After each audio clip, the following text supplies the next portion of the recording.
Ah! Woo! Mas malakas yung ano, yung mode number 1. Ay! Ay! Ay!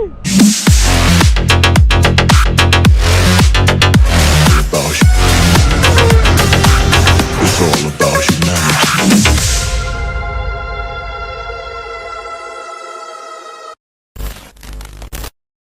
Kaya mga kabebe, meron tayong ite-test ride. Yung 1,000 sana. After, para may kumpara ko. So yung mga kabebe, test ride natin ang Suzuki V-Strom DE. So shoutout sa Suzuki Big Bike San Pablo. Binigyan tayo ng pagkakataon na makapag-test ride to. Ito, hi Mars, thank you. Shoutout kay Mars. Si Mars yung kaibigan natin dito, at saka si Ma'am Fe. Ayan o! Init sa betlog. Mataas talaga to. Oh mga kabebe, nakatip to ako. Pero pag adventure bike talaga ganyan, huwag mong asahan na mababa. Okay. Wow, ang taas niya. Tingkay ako, baby. Oh. Tip to. Yeah, baby! Woo! Sarap. Ang gaan pala niya. Alam ko, mas mabigat to sa ano eh. Mas mabigat to sa Tenere tsaka sa Transalp 750. Pero magaan. Ang gaan ng handling niya, baby. Pag nanakbo ka na, oh. Gaan. Ha! Malakas. So, yung ano, yung T7 hindi pa natin na-test ride.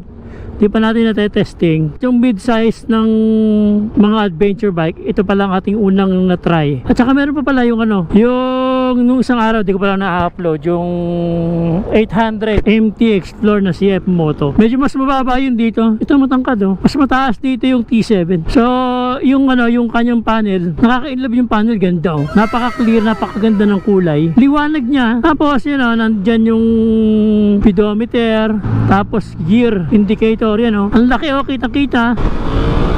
Wow! Ha, ha, lakas! Man! Lakas ng brake. So itong motor nito medyo puto lang yung kanyang lever, brake lever dahil may event yata na ginamit nito. Ewan ko na natumba ito, cement lang. Ayun na putol. This is normal naman talaga kapag ang isang big bike ay natutumba. May matic, may nadadamage kasi alam mo naman yung weight nito ang kalaban mo pag itumba. Lakas, so segundo tayo mga kabebe, tapos low RPM. Oh. Dumadamba eh. Yeah. Yung kanyang windshield, cute. Parang T7 lang, di sila nagpapanlayo. Ang side mirror, ganda. Ganda ng vision ng ating side mirror dito. Medyo mataas siya. Tapos halos kita mo naman. Ang ganda ng ano, ang ganda ng kanyang binibigay na vision pag tinignan mo. Ayan oh.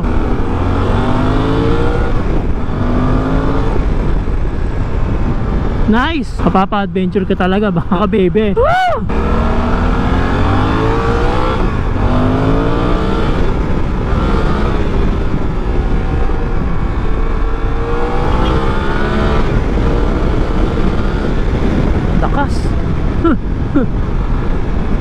Lakas baby. Woo! Nice one. Yung vision mo kapag nakaupo ka sa isang Suzuki 800DE, simplihan lang yung nakikita mo pero parang saksakan ng ganda. Gusto ko yung ano, gusto ko yung nakikita ko dito sa motor na ito pag naupo ka. Pag sinakyan mo eh. Lakas ng ano, lakas na sipa na segunda.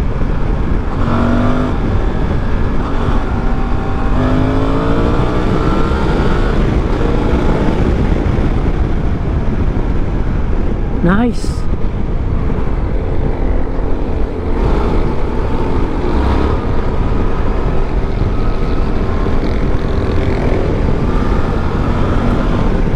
Pwede na Philippine loop eh. Pwede Philippine loop. Ang sarap din to sa Boss Ironman. Pag tayo nakagamit ang ito sa Boss Ironman, sarap. Sobra tayo mag-enjoy, hindi na tayo mapapagod. Yun lang, talagang mataas to mga kabebe. So sa mga maikli ang height. Pero pag adventure bike, ano advantage pag mataas ang ground clearance eh.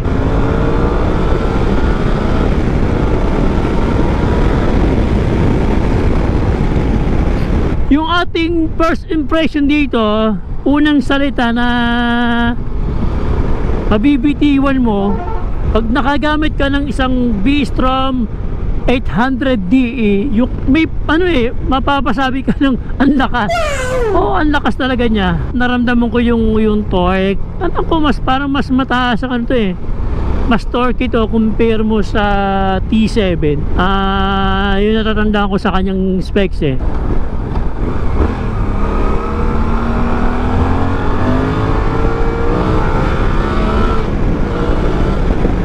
Kung ito hindi pa nakasagad sa mood eh, mas maganda pa may bibigay ng motor na ito, baby.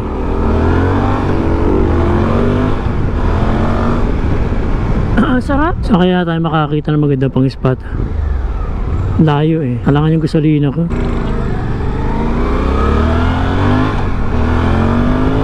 Ayokong tagalan eh. Test ride lang. Kaya babalik na siguro agad tayo. Sayang, bitin tayo dito.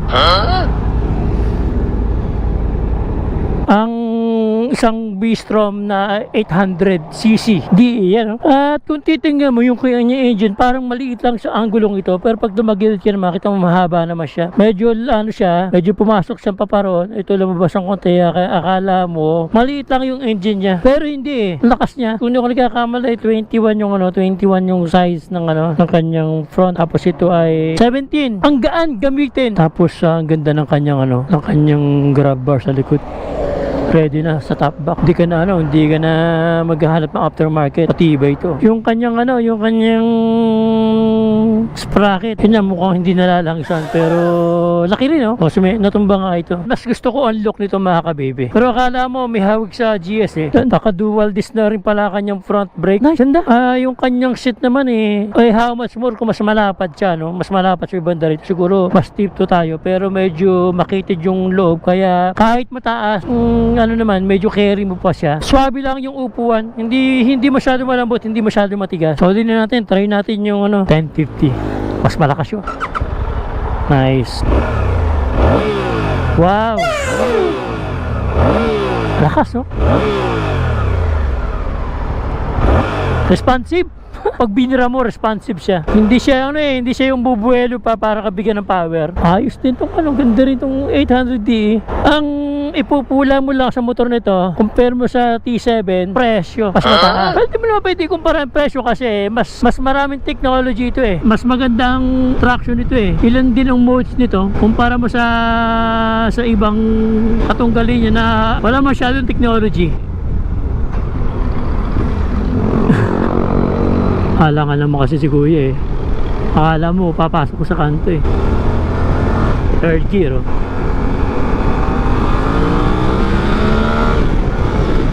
Woo! Sarap! Sayang kung may pagkakataon lang, no, matry ito sa off-road na mo makikita yung iba pang kakayanan ng motor na ito. Kulay blue yung kanyang measurement ng RPM. Kita nyo, lakas ng segunda oh. Maangat eh. Ganda ng ganda ng play na suspension, baby. Yung front suspension, ganda. Lambot oh. Sarap. Baby, lambot oh.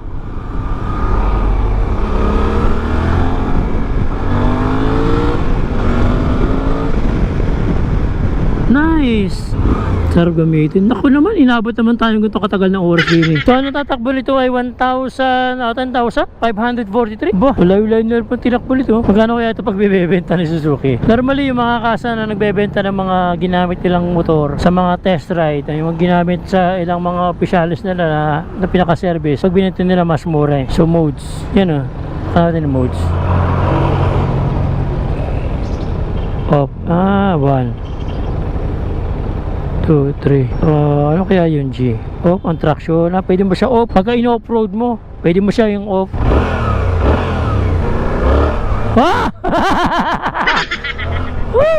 Mas malakas yung yung mode number 1. Ay! Ay! Ay! Ay! Ay, baby! Baby, ang sarap. Ang sarap ni Ren. Yan ah.